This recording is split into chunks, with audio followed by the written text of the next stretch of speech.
Let's get to transfer talk. Omar Marmoush, potentially from Manchester City. Augie, let's start with you for this one. He's flying right now with Eintracht Frankfurt. Is he someone that you could see Manchester City making a move for, potentially this window or maybe this summer? Yeah, absolutely. Look, City didn't replace Julian Alvarez when he left in the summer, and although Erling Haaland is still, hot on Mo Salah's heels in the Golden Boot race to the Premier League, he's not been the Erling Haaland that we know this season. He's not scored as many goals, and when he doesn't score, City have struggled. So I think City would definitely look at Marmoush, but I think the Eintracht Frankfurt sporting director said today that it would take something absolutely ridiculous to even convince them to even negotiate. Now, Eintracht have still got a chance of qualifying for the Champions League through the Bundesliga, and that's a big thing for them. So they're not in any pressure to sell.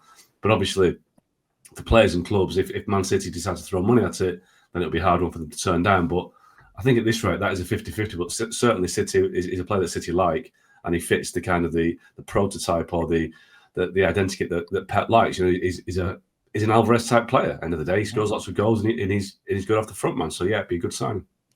Elemi, you can take this next one. Randal Kolo Muani is not having a great time of it at PSG. He's been linked with Spurs. Would that be a move that would suit both? It would suit Daniel Levy and PSG's Nasser Al-Khelaifi because they're very good friends. And I think that's what this is. It's just like an amicable situation here. I personally, from a footballing perspective for Tottenham, I don't like it at all.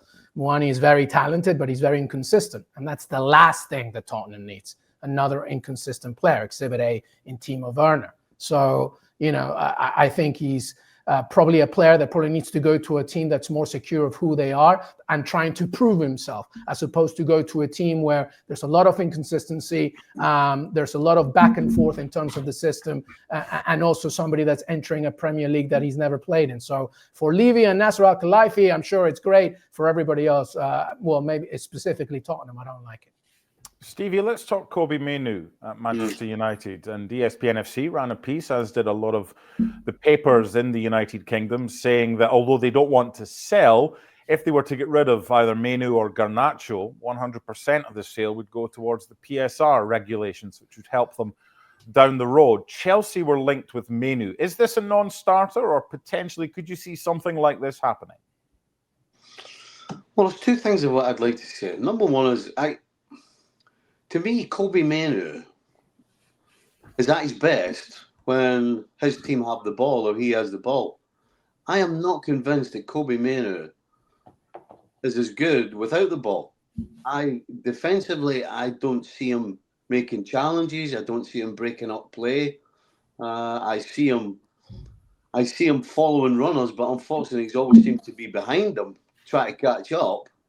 He is no dynamic central midfielder that can defend for his team. With the ball, I think absolutely he is quality.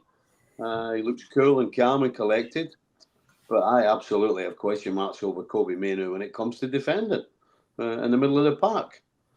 In terms of Chelsea, he again, because of that, he doesn't fit what Chelsea want to do. Caicedo and Lavia in particular, getting around the middle of the park, closing things down. Enzo Fernandez, doesn't get around as good as the other two, but certainly does a lot of that. So Kobbie Mainoo doesn't fit the bill in the middle of the park. I think that the Chelsea need or Chelsea have right now. So I don't see it. And again, I'd love to hear what Augie thinks about Mainoo, because, as I said, I am not convinced this guy can defend. Well, it's a good point, that, because I think that although Kobbie Mainoo, like you say, Steve, he's very good with the ball, and he does kind of sometimes help the game tick for United, he isn't quick. And I think the one thing that really holds him back is that he's one-paced, and he lets players get away from him.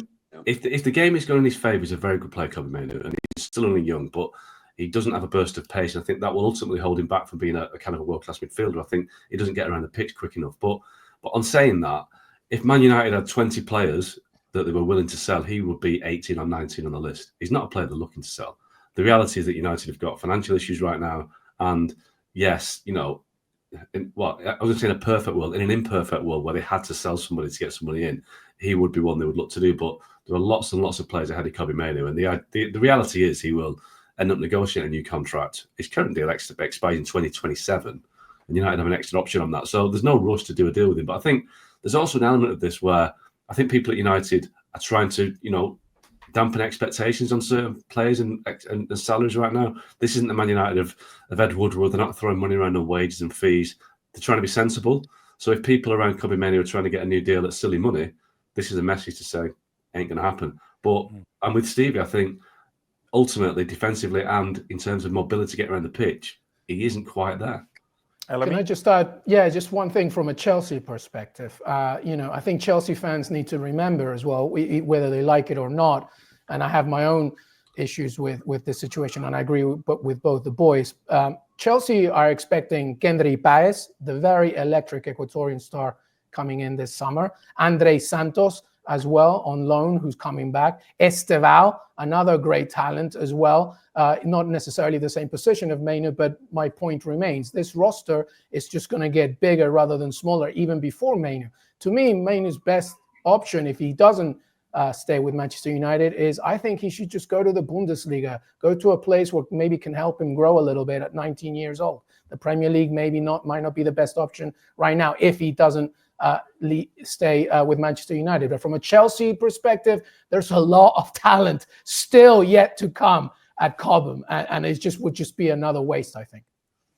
Let's talk about a top-flight English central defender with someone who played in the English top flight as a top defender, Stevie Nicol. Mark Gahey has been linked with Chelsea. We continue that theme. Badiashile, Fofana, both hurt right now. It's Colwill and Acheampong was the latest.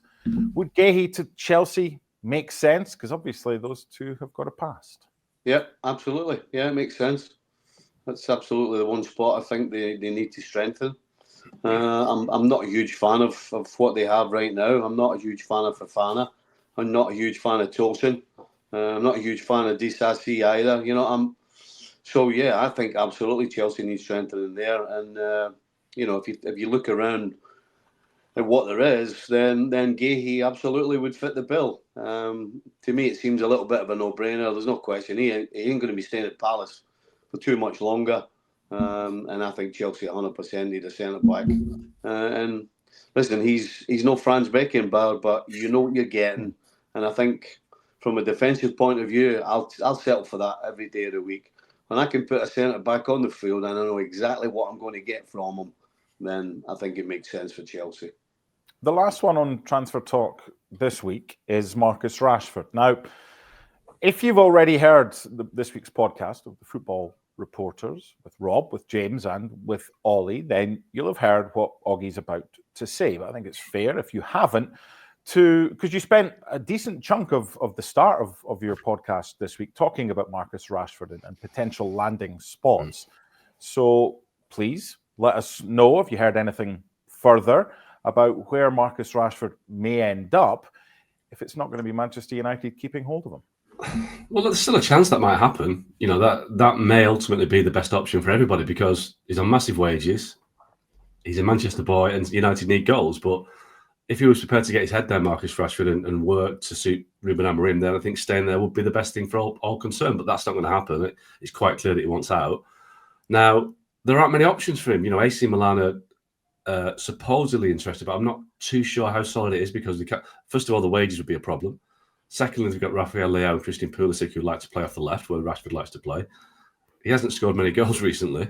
So I don't quite see what the appeal of Marcus Rashford is at 27 with probably the past 18 months he's not performed. So options are limited. Borussia Dortmund is a possibility in the Bundesliga, a kind of a Jadon Sancho style loan. But right now, I think the Marcus Rashford camp's done a lot of heavy lifting in terms of driving up a market and suggesting there's a lot of interest when the reality is there isn't. If there was, then United would be happy to engage in it.